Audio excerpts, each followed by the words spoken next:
আসসালামু আলাইকুম। এই যে ভীষণ যে রাইস কুকার দেখতে পাচ্ছেন, এটা হচ্ছে 3 লিটারের একটি রাইস কুকার। এই রাইস কুকারের সমস্যা কি আমরা এটা আপনাদেরকে প্রথমে দেখাই। প্রথমে পাওয়ার লাইনটা আমি দিয়ে নিচ্ছি, সরাসরি দিয়ে নিচ্ছি আমরা 220 ভোল্টের কারেন্টে, এবং সংযোগ দিতে আমাদের এখানে কিন্তু হলুদ বাতি জ্বলছে এবং সুইচটা অন করলে লাল বাতিটাও জ্বলতেছে। তাহলে এটা সমস্যাটা মূলত হচ্ছে যে ভাত হয়ে যাওয়ার আগেই লাল বাতি থেকে আবার হলুদ বাতিতে ফিরে আসে। মানে এই যে লাল বাতিটা আছে, লাল বাতিটা ভাত অর্ধেক না হতেই বা পানি শুকিয়ে যাওয়ার আগে কিন্তু এই হঠাৎ করে এই সুইচটা উপর দিকে উঠে যায় এবং লাল বাতি থেকে হলুদ বাতিতে এই ইন্ডিকেটরটা ফিরে আসে। তো এই ফিরে আসার সমস্যা সমাধান করবেন কিভাবে, এখন আমি আপনাদেরকে এইটাই দেখাবো। তো এটা মাঝখানে হচ্ছে ম্যাগনেট কয়েল, আর এটা হচ্ছে আমাদের মেন যে হিট কয়েল, এটাই সেই হিট কয়েল। আর সর্বপ্রথম আমাদের যে কাজটি করতে হবে, পাওয়ার লাইনকে অফ করে নিতে হবে, সম্পূর্ণভাবে বিচ্ছিন্ন করে নিতে হবে। তারপর আমরা রাইস কুকারের কী সমস্যা এটা আমি আপনাদেরকে দেখাবো, যে ভাত হয়ে যাওয়ার আগে যদি বারবার সুইচ উপরে উঠে যায় বা লাইন উপরে উঠে যায় তাহলে কিভাবে সার্ভিস করবেন। তো ভিডিওটি স্কিপ না করে দেখতে থাকুন। সর্বপ্রথম আমাদেরকে যে কাজটি করতে হবে, যেহেতু এটা আরএফএল কোম্পানি, ভীষণ একটি ভালো ব্র্যান্ডের একটি রাইস কুকার, তো এটা আমরা খুলে নিচ্ছি। পিছনে থাকা যে দুইটা স্ক্রুপ আছে, এই দুইটা স্ক্রুপ আমরা খুলে নিব। আপনাদের রাইস কুকারের যে কোনো সমস্যার ভিডিও পেতে আমাদের চ্যানেলটি সাবস্ক্রাইব করে রাখবেন, তাহলে আমরা প্রতিনিয়ত ভিডিওগুলো আপলোড করে থাকি। আপনারা ভিডিও দেখে দেখে আপনার রাইস কুকারের যে সমস্যাগুলো আছে সমাধান করে নিতে পারবেন। প্রথমত আমরা দেখতে পাচ্ছি যে এটা হচ্ছে বডি লাইন দেওয়া আছে, পাওয়ার লাইনটাও যেহেতু পাচ্ছে, এটা কিন্তু সুইচ কোনো ডিস্টার্ব হচ্ছে না। আমরা সর্বপ্রথম যে কাজটি করব, এই ম্যাগনেটটাকে খুলে নেব। এই ম্যাগনেট যেটা দেখতে পাচ্ছেন, এই ম্যাগনেটটা আমরা খুলে নেব। তো ম্যাগনেট খোলার জন্য আমাদের প্রয়োজন হবে, প্রথমে আমাদেরকে এই যে ম্যাগনেটটা দেখতে পাচ্ছেন, এটা হচ্ছে ম্যাগনেটিভ, অর্থাৎ অটোভাবে কাজ করে। তো সেক্ষেত্রে আমাদের এই ম্যাগনেটটা চেঞ্জ করে দিতে হবে। যদি ভাত হয়ে যাওয়ার আগে যদি লাইন উঠে যায় তাহলে ম্যাগনেটটা চেঞ্জ করতে হয়। যেহেতু এটার মধ্যে এখানে থার্মোস্টার রয়েছে এবং পুশ বা মাইক্রো সুইচ রয়েছে, তো আমাদের এটার উপরে একটা নব রয়েছে যেটা আসলে একদম সোজা করে দেওয়া আছে, এটা বাঁকা করে লক করা আছে, বাঁকা করে আমরা এই লকটাকে খুলে নেব। তো সেই ক্ষেত্রে একটা প্লাসের প্রয়োজন হবে। আমরা সুন্দরভাবে এটাকে বাঁকা করে দেব, দেওয়ার পরে লকটাকে ছুটিয়ে নেব। এই যে এভাবে ছুটাই নিলাম। এখন আমরা একটা স্ক্রুড্রাইভার নেব, যেটা হচ্ছে ফ্ল্যাট স্ক্রুড্রাইভার। এই যে সাইডে থাকা যেই নকটা রয়েছে, এই নকটা আমরা এইভাবে করে বের করে নেব, যেহেতু আমাদের হিটটা কয়েলটা হিট হচ্ছে। আমরা এই যে দেখেন ম্যাগনেটটা দুই পাশে যেহেতু আছে, আমরা এক পাশে খোলার পর আরেক পাশে ঘোরাইতে পারবো। দেখেন আমরা এটাকে খুলে নিচ্ছি। যেহেতু ভাত হয়ে যাওয়ার আগে বারবার সুইচ উপর উঠে যায়, এটা মাইক্রো সুইচ বা থার্মোস্টারের সমস্যা হবে না। এই যে দেখেন এটা হচ্ছে ম্যাগনেটের উপরে কিন্তু আসে, এটার মধ্যে একটা চুম্বক থাকে।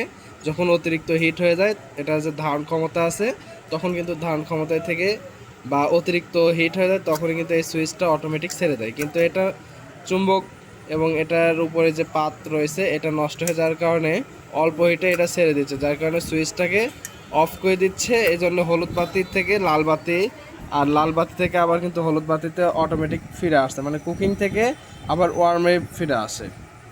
তা আমরা যদি আরেকটা ম্যাগনেট দেখাই, এই যে দেখেন নতুন একটা ম্যাগনেট, সেম সেম একটা কোয়ালিটির আমরা যে ম্যাগনেট রয়েছে, আমরা ম্যাগনেট নিয়ে নেব। প্রায় রাইস কুকারের সকল রাইস কুকারেরই একই ধরনের ম্যাগনেটই থাকে। তো এই নতুন ম্যাগনেটটা আমরা লাগিয়ে দেবো, তাহলে এই সমস্যার সমাধান হয়ে যাবে। তো এটা লাগাই কিভাবে দেখেন, সর্বপ্রথম রাইস কুকারের মাঝখান থেকে এটাকে প্রবেশ করাইতে হবে। এখন আমরা দুই সাইডে যেহেতু লক আছে, এই লকটাকে আমরা যেন ভালোভাবে এটার সাথে সেট করতে পারি, এই জন্য আমাদের দুই সাইডটা দেখে নিতে হবে যেন আমরা এটাকে লক হিসেবে ভালোভাবে লাগাইতে পারি। আবারও ফ্ল্যাট স্ক্রুড্রাইভার দিয়ে সাইডে থাকা যে টার্মিনালটা আছে, এই টার্মিনালকে আমরা কয়েলের উপরে উঠাই দেওয়ার চেষ্টা করব। এই দেখেন আমরা আটকায় নিলাম, প্রথমে আটকায় নেওয়ার পরে এটাকে এই যে হালকা করে চাপ দিব, তাহলে কিন্তু দুই সাইডেই বসে যাবে। এই দেখেন দুই সাইডে আমরা দিয়ে নিচ্ছি। এভাবে রাইস কুকারের সামনের অংশ এবং পিছনের অংশ ঘুরিয়ে নিতে হবে। যেন এটা কয়েলের সাথে ভালোভাবে আটকে থাকে, যেন নড়াচড়া না করে, এরকমভাবে আমরা লাগিয়ে দেব। তো দেখেন এটা কিন্তু নড়াচড়া করতেছে না।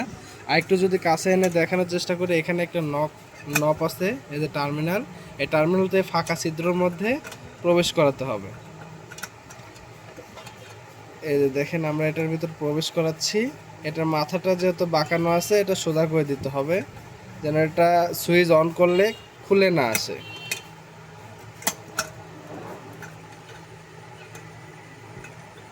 এই যে এটার মধ্যে আমরা ঢোকাই দিলাম। এখন এটার মাথা যেহেতু বাঁকা, আমরা এটাকে সোজা করে দেওয়ার চেষ্টা করব। সোজা একটা প্লাস হলেই হবে।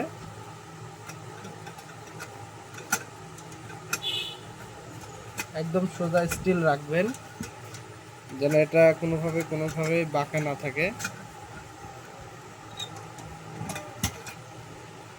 দেখেন আমরা কিন্তু এটা বাঁকা করে দিয়েছি, বাঁকাটা সোজা করে দিয়েছি, যেন এই সুইচটা অন করলে আর যেন কোনোভাবেই লক ছুটে না যায়।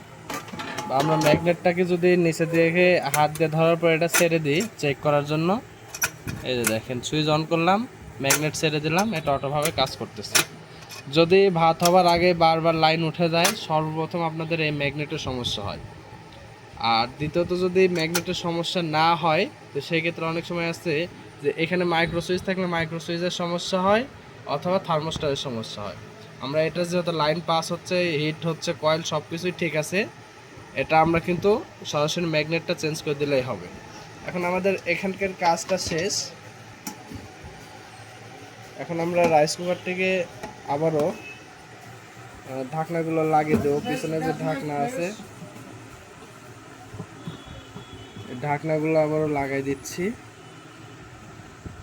রাইস কুকারে বিভিন্ন ধরনের সমস্যা হয়ে থাকে, বিভিন্ন এই সমস্যাগুলো আমরা সমাধান করে থাকি। রাইস কুকারে কয়েল লাগানো, রাইস কুকারের ছোটোখাটো যে সমস্যাগুলো, লাইন পায় না, এই ধরনের সকল ধরনের সমস্যাগুলোই কিন্তু আমরা সমাধান করে থাকি। দেখতে পারলেন যে ভাত হয়ে যাওয়ার আগে লাইন উঠে যায়, এই সমস্যাটা কিন্তু আমরা এখানে সমাধান করে ফেললাম। এখন আমরা পাওয়ার লাইনটা দিয়ে দেখব যে রাইস কুকারে লাইন পাচ্ছে কিনা। এই যে দেখেন আমরা রাইস কুকারে যে ম্যাগনেটটা ছিল, ম্যাগনেটটা পরিবর্তন করলাম। এই যে এটা পুরনো ছিল, এটা নতুন, আর এই ধরনের সমস্যা হবে না। অ্যান্ড পাওয়ার লাইনটা দিয়ে দেখব যে এটার সাথে লাইনটা পেয়েছে কিনা। এই যে দেখেন হলুদ বাতি জ্বলছে, লাল বাতি জ্বলতেছে।